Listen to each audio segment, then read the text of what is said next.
things happening at the same time to put me into a line of work that was more service based. Granted, I still do marketing, I still do PR, I still put for myself, for my brand, and it paid off that career. What a great schooling you had, right? To then Amazing. further Yeah, expand 100%. And I the way dropped, that the way that life kind of just comes together, right? yeah, You know, yeah. like And you needed that. you don't think it at the time, like when you're in it, it's very chaotic and you don't know what's going to happen. There are a lot of unknowns and you're being pushed out of comfort zones.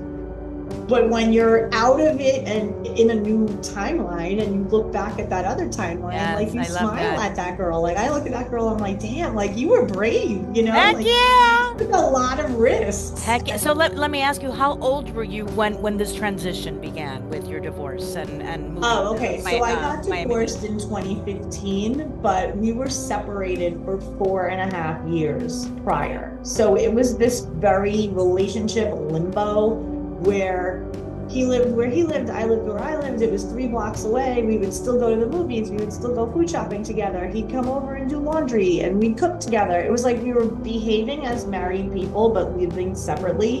And it was really confusing. It was very sad. I wanted the marriage to work, so I was holding on to hope. And Understandable. we couldn't figure it out. It was very unfortunate, really sad. And then he decided, he doesn't see the future together. So that broke my heart. And then we were like, well, we have to get divorced then because we both have lives to live. And as hard as that was, mind you, at that time, I was like massively codependent. I hadn't done the inner work yet, had not done inner child work yet.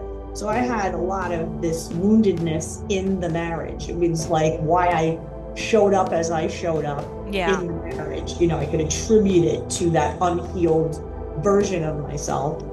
But that marriage and the subsequent separation and divorce is what thrusted me into healing. So it was like, I look at it almost, and I'm still like dear friends with the ex-husband. We don't have children together, but we still like maintain interest in one another's lives, right? Well, Like there was genuine love there, right? there was genuine love there. I mean, we look at each other like family, and we always want good for each other, right? So, I mean, knew each other since we were 20 and divorced, we were like 44. That's 24 years of very formative years in your life of growing with a person.